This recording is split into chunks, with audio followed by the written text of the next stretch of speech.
Sorry, Karis. So pretty much recording data, so what you submit to Sheep Genetics. We'll go through quickly the data collection protocol, submission process and reporting of ASBVs.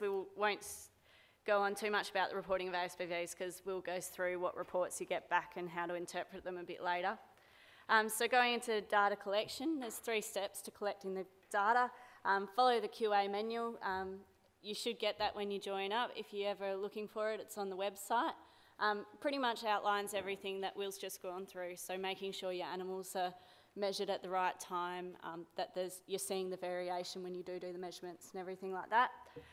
Run your quality check routines, so that with collecting the data, make sure the scales are measuring them right from that paddock measurement all the way to your data. Make sure the size you put in are right, everything like that.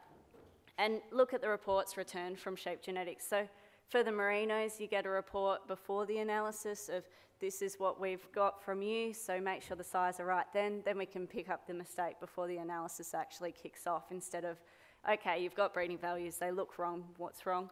A lot of the time that information's already been sent out to you. So send your data early, send it in often. We've got ram sales coming up soon. A few people in the room have got in data for their 2014 drop. A few are still waiting on. It's making me nervous. Yeah, don't send it in a week before your sale. Let's work things out quickly. If there's any issues, then we can iron them out before the sale. You're presenting the right figures to your clients and making the right selection of what animals to hold on to.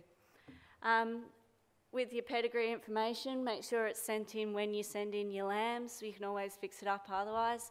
But when they first come into Sheep Genetics, let's make sure they're linked. Some common mistakes, just quickly.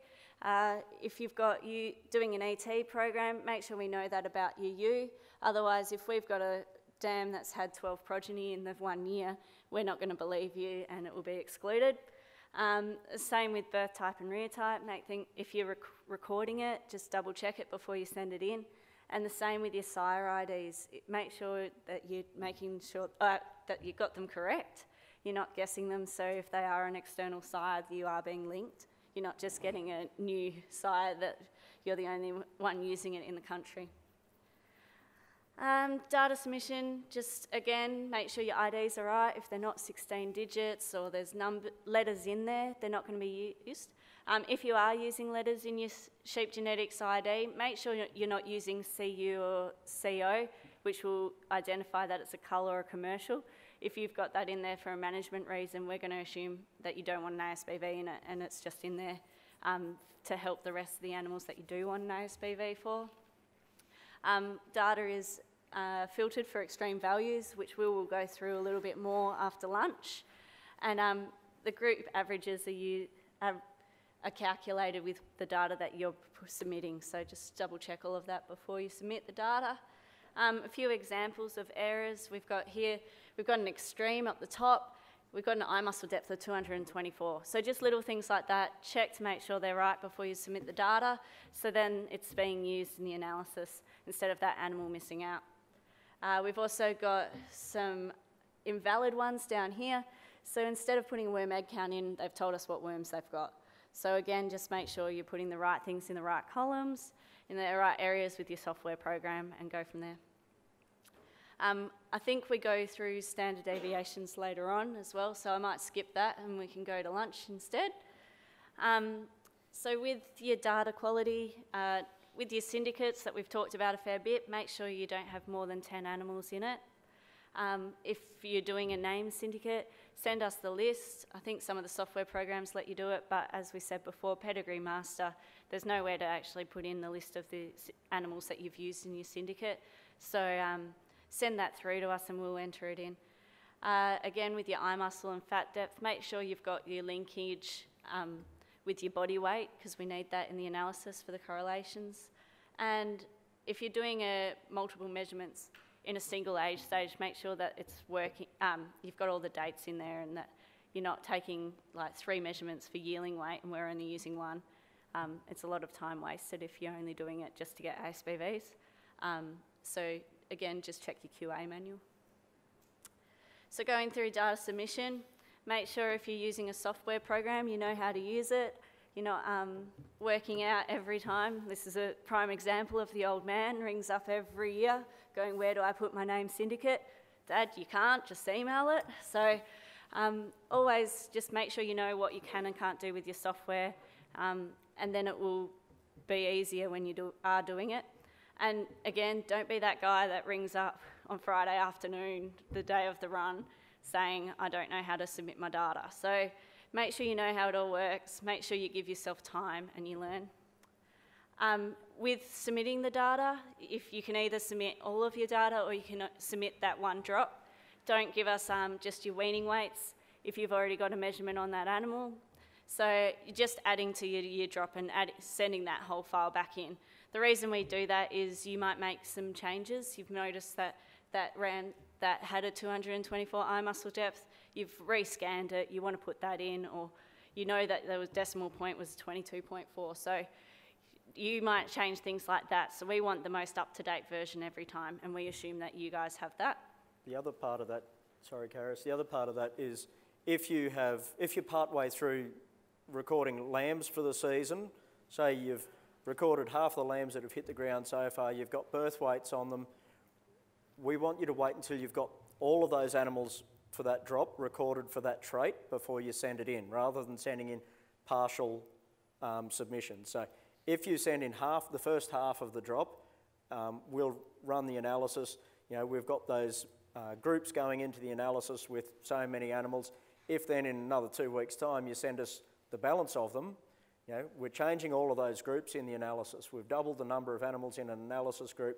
You know, we're going to see things move around a bit. So by all means, submit data, you know, regularly. Don't wait until the last minute, but make sure we've recorded all of the birth weights or all of the weaning weights for, you know, our current lambs. Send that data in.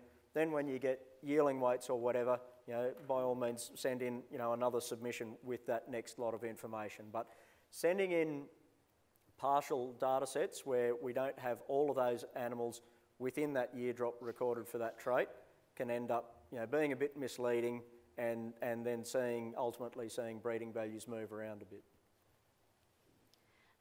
Just another point on that, if you aren't making any changes to past data and you're happy with all of the data that's been submitted in previous years, you don't have to keep sending that in, so just this year's drop. Pretty much gone through that. So just make sure that with your program, before you submit it, you can make sure, run a validation, so hopefully that will bring up any extreme values or stuff put in the wrong columns. So make sure you check that before you submit the data. Fix the problems before you submit the data. And again, don't leave it to the last minute.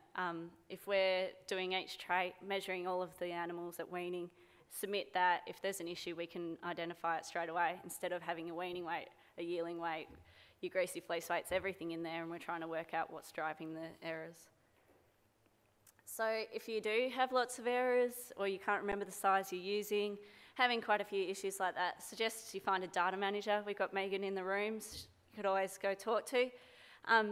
And they are really helpful, especially if you're having management group issues or anything like that. They can talk you through what's best practice and then also relate it to what's best for you in your business. So data submission, we've got our timelines. I think everyone's got the calendar that we've got as a handout here. So again, make sure you get it in beforehand. Hopefully, we've had a bit of issues lately with getting the reports out, but the analysis is fixed now, so hopefully we'll be able to get reports back to you in 10 business days. But that is a fair time, so if you've got your sale coming up and the run is the day before your sale, you're not going to get results back, so make sure you've done some time. We've been through the commercial and culls. If you want the animals in the analysis to help out so we can see the variation throughout your flock and to help out other animals that you want ASBVs for, you can either change their ID to have a CU or a CO for cull or commercial, or you can also use that in the status. So you keep that sheep's ID, but if you're changing it later in life, you can put it as a status and we then know that that animal's been culled. Again, just check everything before you submit it. And that's it for the recording data.